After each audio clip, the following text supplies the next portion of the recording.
I just want to preface this video that I don't collect Pokemon and Yu-Gi-Oh as like some sort of investment. Any money that gets put into this is money like as if it's a hobby.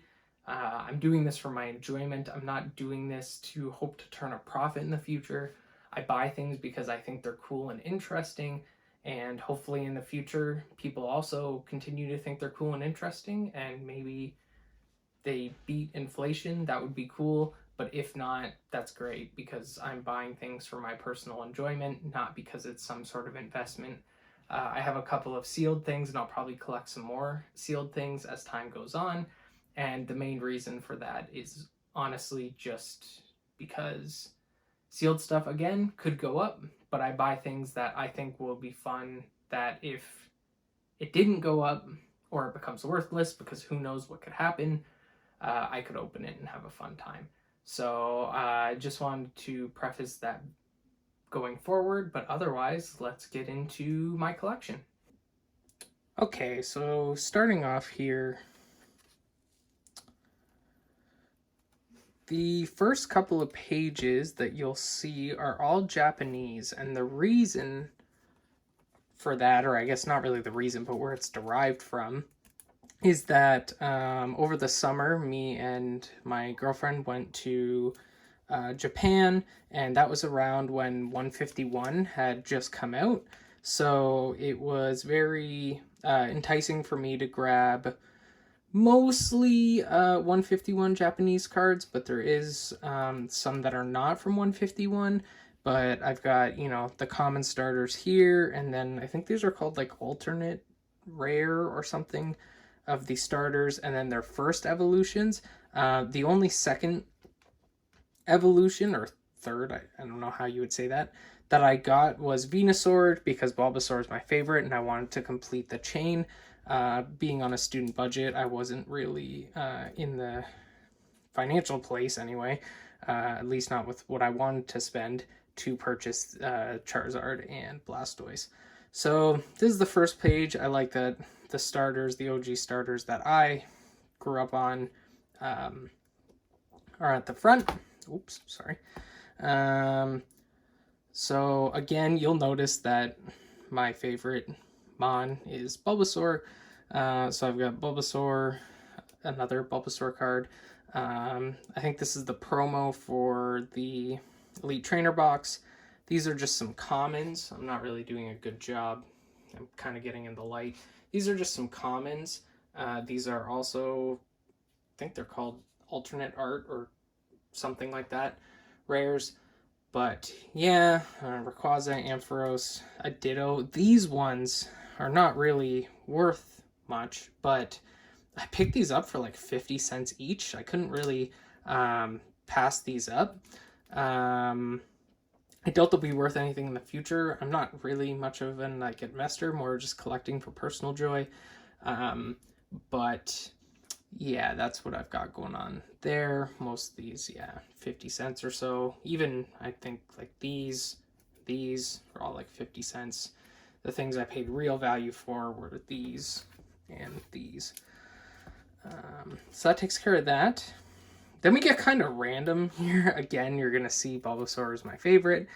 This is from episode 17, where when there's Bulbasaur in there. This is the first episode that Bulbasaur appears in, episode 10.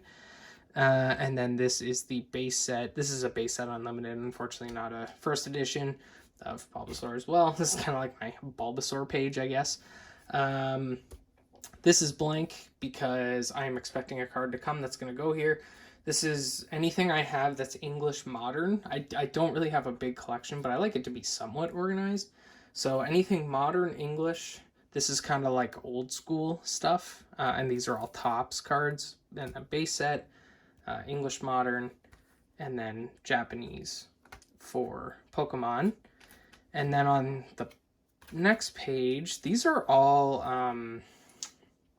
promos from the holiday calendars. My aunt has been getting me the holiday calendars, at least the 2023 and the 2022 one, for Christmas. And I've just collected the promos. These aren't really worth anything except for this Pikachu, I believe, is worth a decent amount. or not a decent amount, but like $15 or something, because that's a art only for that promo. Everything else is just reprints um, with this little stamp on it. So it's not really worth anything, but kind of fun. And then these are McDonald's promos. So this is kind of like promos pages, I guess. And I don't think there's anything on the back. That's it. And then, like, you'll see reprint here. I have this Glaceon VMAX, and then I got Glaceon VMAX again as a promo. So that's fun. Now, if we flip all the way to the back, starts out with Japan again. Yu-Gi-Oh! Now, obviously. Starts with Japan again. These are just some, I think I paid 50 cents for all these, except for this. I think I paid like $8 for this or something like that. But I really love, this is what the card looked like in the TV show. I wish I could find more cards in this style versus this style. I don't know what it's called, but this looks like the English stuff we have. And then this is like, I think it's native to Japan. But anyways, yeah, I picked up these all for about 50 cents each. I think this one was also a bit more expensive. This, I think it's called Baby Red Eyes or something like that. And then that one was a little bit more expensive, but this is all Japan. And this is the only page of Yu-Gi-Oh! That is Japanese. So for my personal, I've been organizing this by like, I have the tokens of the duelists here, and then some of the cards that they use. Kaiba is my favorite duelist. And then that's kind of been fun. I would do this for Joey, but I don't have his token yet. But basically, Kaiba side, there is something coming in the mail that goes here. His Egyptian god, him, and then obviously he's a Blue Eyes Ultimate, Lord of D, Lejin, Dark Necrofear, and then Yugi, so his Egyptian god monster, him, there's something in the mail coming here. And then some of the cards that he used. If I flip over here, there's actually more of his cards, albeit I'm pretty sure this is from another season. Same with this, but the idea is that the cards match the duelist. And then Joey is going to go here. He doesn't have an Egyptian god card, obviously, but Joey's token will go here whenever I get that. And then some of the cards that he has used throughout the show.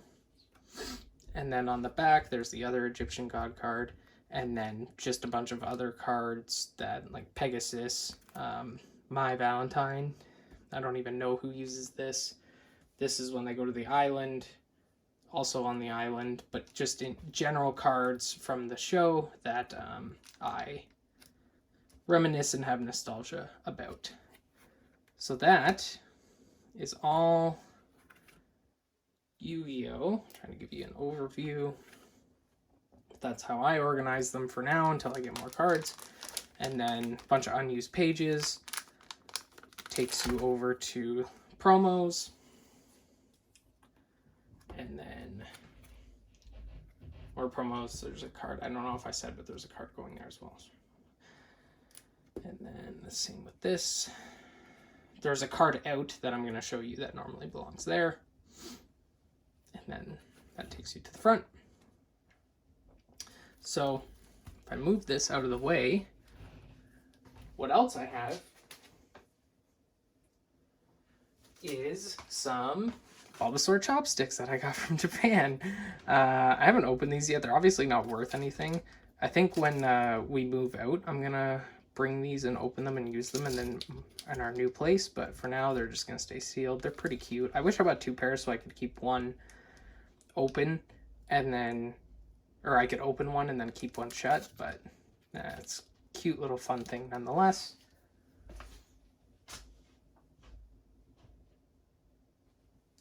We'll go to some of the cards that I have just on display. So this is a starter deck. Joey, Red Eyes, Unlimited, unfortunately not limited edition. And for the first time, I think I see that there's actually a crease here. I'll figure that out later, but that's kind of disappointing. But I could be crazy. My eyes could be deceiving me. But anyways, this is just a card I keep on display with some other cards that are coming. This is the only other third evolution that I got, or the only third evolution that I got in Japan, the Venusaur. Absolutely love this card. It's on display in my room. Looks okay. It's in pretty decent shape, but yeah, I really just adore this card a lot. Then I have this. This was a gift from my mom and girlfriend for my birthday. Like I said, Bulbasaur is my favorite. I don't think this has any real like investment value per se, but I really wanted a PSA 10 Bulbasaur from the older prints of cards, and this was what was affordable to a student. Yep, nice. And then finally, the sealed stuff. I don't have much of this, but I have a Celebrations ETB. Nothing crazy. The reason it's in the bubble wrap is because I'm going to be moving soon. So once I move, I'll take it out of the bubble wrap and just keep it displayed. But for now, it's behind here, behind this bubble wrap packing stuff. Yeah, and then last but not least, a 151 Ultra Premium collection. My philosophy with the sealed stuff is I buy stuff, and really with all my cards, is that I buy stuff that I will enjoy. If this, I'm going to keep it sealed and hope it goes up in value, but if it doesn't, I would have no issue opening this at any time. So, for fun. So again, it's in bubble wrap because I'm going to be moving soon. I don't want to damage it, and then it'll come out about bubble wrap once I get into the new place. But that about does it for my collection, unless you include this little guy right here, the Bulbasaur. He's from Vietnam. My girlfriend brought him. Very sweet gift.